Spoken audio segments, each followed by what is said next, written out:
오늘 함께 나눌 말씀은 욥기 40장 1절부터 5절까지의 말씀입니다. 거룩하신 하나님의 말씀을 제가 봉독하겠습니다. 여호와께서 또 욥에게 일러 말씀하시되 트집 잡는 자가 전능자와 다투겠느냐? 하나님을 탓하는 자는 대답할지니라. 욥이 여호와께 대답하여 이르되 보소서, 나는 비쳐나오니 무엇이라 주께 대답하리이까? 손으로 내 입을 가릴 뿐이로소이다. 내가 한 번 말하였사온즉 다시는 더 대답하지 아니하겠나이다. 아멘. 오늘 선포하는 말씀이 여러분 모두에게 은혜와 결단의 말씀이 되기를 주님의 이름으로 축복합니다. 여러분 기억하시나요? 욥기 전체의 내용, 서세 엘여결, 서론, 세 친구들과의 세 번에 걸친 논쟁, 엘리후의 반박, 여호와의 말씀, 결론입니다. 여기서 우리는 지금 여호와의 말씀 부분을 묵상하고 있습니다. 욥기에서 가장 많은 분량을 차지하는 욥과 세 친구들과의 논쟁이 끝이 나고 욥기 31장 40절에서 욥이 말을 그쳤다고 말하고 있어요. 더 이상 할 말도 없고 논쟁적인 대화를 이어갈 기력도 없다는 것입니다. 계속해서 평행선만 그리는 논쟁이 욥을 너무나도 지치게 한 것이죠. 여러분, 이쯤에서 누가 등장하면 좋을 것 같나요? 욥이 그렇게 기다리는 하나님이 짠 하고 등장해서 정리를 싹 해주면 좋을 것 같은데 욥기 32장부터 새로운 인물이 등장합니다. 바로 엘리후라는 사람이었어요. 엘리후는 그는 나의 하나님이시다라는 뜻입니다. 욥기에 등장하는 인물 가운데 히브리식 이름을 가진 유일한 사람입니다. 뭔가 이스라엘의 지혜자들을 대표하는 사람 같은 느낌. 법정으로 생각한다면 검사 측의 최종 스피커 같은 느낌을 독자들에게 주고 있습니다. 우리가 성경을 통해서 엘리후에 대해서 알 수 있는 것은 두 가지입니다. 먼저 출신 배경입니다. 성경은 엘리후를 람종족 부스 사람 바라겔의 아들이라고 말하고 있어요. 가문이 상세하게 소개되는 것을 보면 그가 상당히 유력한 집안 출신임을 알 수 있습니다. 쉽게 말하면 공부도 많이 하고 가방끈도 길고 스스로에 대해서 자부심도 있고 자존심도 상당히 센 사람이었던 것 같아요. 또 한 가지는 엘리후가 욥과 세 친구들에 비해서 젊다는 사실입니다. 이런 젊음의 패기와 혈기를 가지고 욥과 친구들과의 대화에 끼어들어서 논리적으로 반박하는 내용이 37장까지 길게 이어진 거죠. 제가 묵상을 하면서 엘리후라는 사람의 별명을 한번 붙여봤어요. 싹바가지 없는 젊은 금수저 지혜자입니다.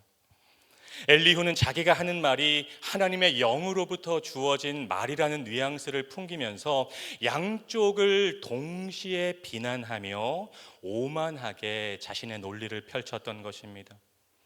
그리고 드디어 38장에서 비로소 무대의 전면에 하나님이 등장하시죠. 하나님이 폭풍우 가운데서 욥을 만나 주십니다. 욥이 그렇게도 대면하기를 원했던 하나님이 등장했어요. 욥기는 그 하나님을 여호와라고 일컫고 있습니다. 여호와 혹은 야훼는 고난받는 백성들을 찾아와 언약을 맺고 그들과 함께 동행하시는 하나님을 가리킬 때 사용하는 하나님의 이름입니다. 출애굽기 34장 6절에서 말하는 것처럼 자비롭고 은혜롭고 노하기를 더디하고 인자와 진실이 많은 하나님, 그가 바로 여호와입니다. 그런데 이상하죠. 분위기가 심상치 않아요. 하나님이 등장해서 욥을 좀 따뜻하게 위로해주고 욥에게 왜 고난이 임했는지 천천히 설명해 주면 좋을 것 같은데 하나님의 말씀은 전혀 다정하거나 친절하지 않습니다. 하나님이 욥에게 건넨 첫 번째 말은 나의 종 욥아 많이 힘들었지, 고생했다, 이런 말이 아니었어요. 무지한 말로 생각을 어둡게 하는 자가 누구냐였습니다. 세번역 성경으로 보면 네가 누구이기에 무지하고 헛된 말로 내 지혜를 의심하느냐. 고통 속에서 터져나온 욥의 절규를 무지한 말, 헛된 말로 취급하고 있어요. 든든하다고 믿었던 삶의 토대가 완전히 무너진 상황에서 오직 하나님께만 희망을 걸고 있었던 욥. 하나님이 판결을 내려주시면 자신의 온전함이 세상에 드러나게 될 것을 기대했던 욥에게 하나님은 오히려 당신의 질문에 대답하라고 다그치십니다. 오늘 읽은 본문에서도 하나님은 욥을 트집 잡는 사람, 전능하신 분과 다투는 사람, 하나님을 탓하는 자라고 말씀하시면서 하나님의 질문에 답하라고 재촉하고 있죠. 어떻게 보면 정말 너무하다 싶을 정도로 욥을 몰아붙이고 있어요. 그런데 여러분, 여기서 중요한 것은 하나님이 단순히 욥을 책망하기 위해서 질문을 던지고 다그치는 것이 아니라는 것입니다. 하나님은 자신이 말씀으로 천지를 창조한 창조주 하나님이고, 창조주인 나는 태초부터 지금까지 이 세상을 나의 지혜와 질서와 공의와 섭리로 통치하고 있었음을 피조물인 욥에게 말씀하시는 것입니다. 어떤 목적일까요? 하나님은 욥에게 현실과 상황 너머를 볼 수 있는 새로운 차원의 믿음을 심어주기 위해서 이런저런 질문을 던지고 계신 것입니다.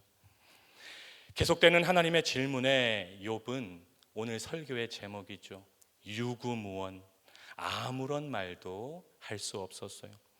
새 친구들과의 논쟁에서는 입이 아플 정도로 자신의 의로움을 주장했는데, 마치 법정에선 피해자처럼 최후 진술을 하면서 억울함을 호소했는데, 창조주 하나님 앞에 서니까 입은 있는데 할 말이 없어진 것입니다. 여러분, 한번 생각해 보세요. 너무나도 광대한 우주, 그럼에도 질서정연하게 돌아가는 이 우주를 세우기 위해서 욥이 한 일이 아무것도 없거든요. 혼돈의 바다가 질서의 바다로 변하도록 할 때 욥이 한 일이 아무것도 없거든요. 욥이 아침해를 떠오르게 한 적도 없고 새벽을 열리게 한 적도 없습니다.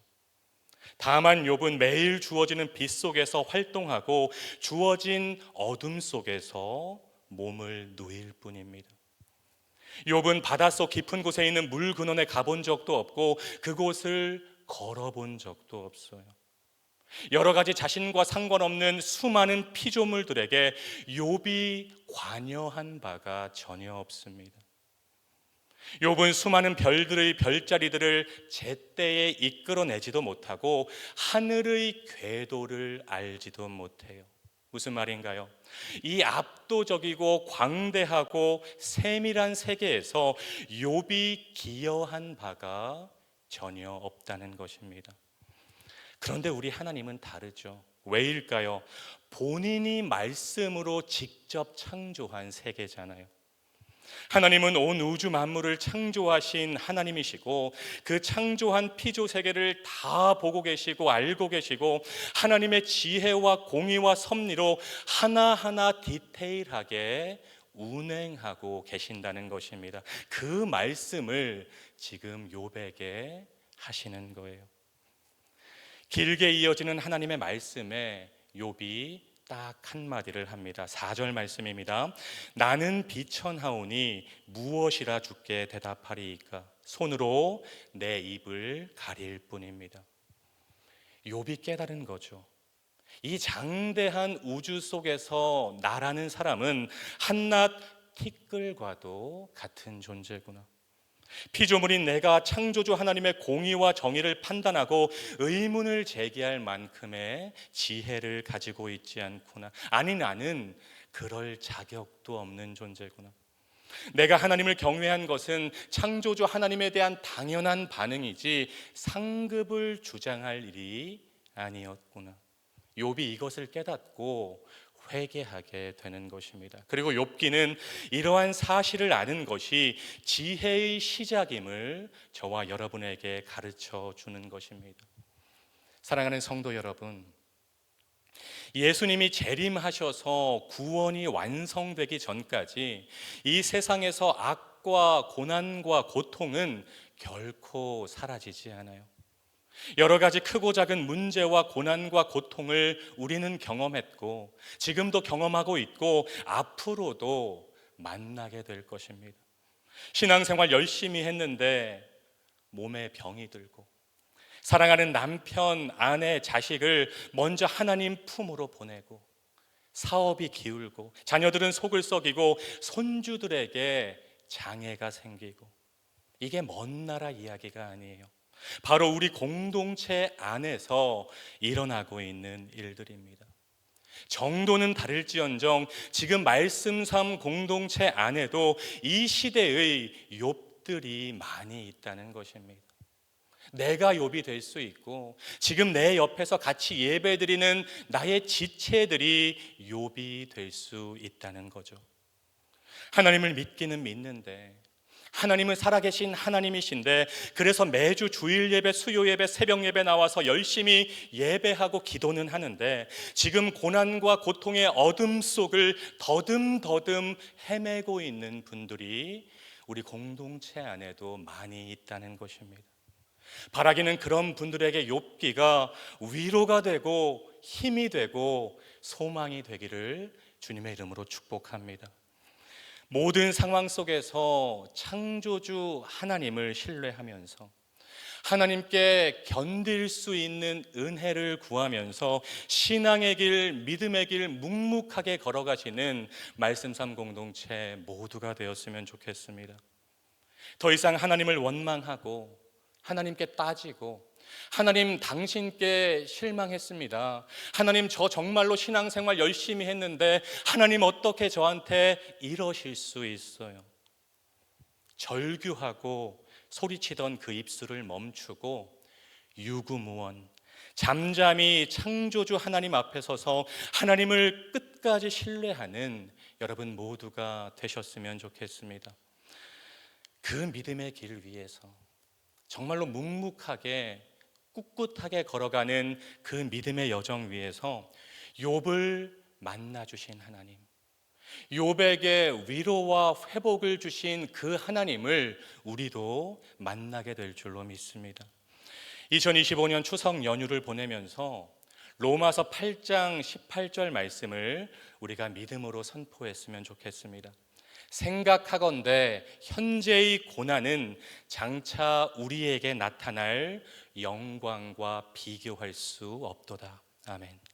장차 모든 믿는 자들에게 임할 찬란한 영광을 소망하면서 앞으로 우리에게 임할 찬란한 하나님 나라를 소망하면서 현재의 고난과 고통을 믿음으로 잘 견디고 인내하고 극복해 나가시는 저와 여러분, 우리 말씀 삶 공동체 모두가 되시기를 주님의 이름으로 축원드립니다. 기도하겠습니다. 사랑과 은혜가 풍성하신 하나님, 오늘도 새벽을 깨우게 하시고 하나님의 말씀으로 먹이시고 채우시니 감사와 찬양을 올려드립니다.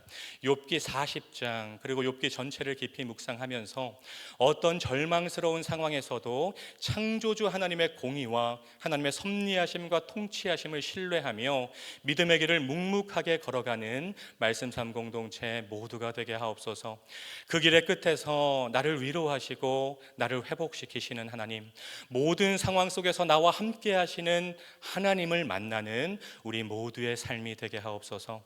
예수님의 이름으로 간절히 기도드립니다. 아멘. 계속해서 다음과 같은 기도 제목으로 함께 기도하겠습니다.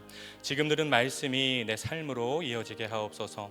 동네 세매주 성경 말씀 묵상과 모든 소그룹 동네를 통해 하나님이 예비하신 은혜를 경험하는 말씀 삶 공동체가 되게 하옵소서.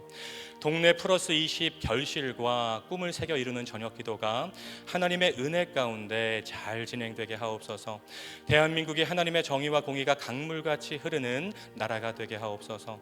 담임 목사님의 미국 동네 세미를 성경 세미나를 축복하시고 큰 은혜로 함께 하옵소서. 동안 클럽과 다바르 학교를 통해 말씀 삶 공동체 전 세대가 하나님을 경외하게 하옵소서. 수험생과 취업 준비생을 축복하셔서 노력에 대한 열매가 맺히게 하옵소서. 육체의 질병과 마음의 질병으로 고통받는 지체들을 주님 권능의 손으로 어루만져 주옵소서. 공동 기도문의 기도 제목과 여러분 각자의 기도 제목으로 기도하신 후에 삶의 자리로 나아가시겠습니다. 함께 간절히 기도하겠습니다. 참 좋으신 아버지 하나님 감사합니다.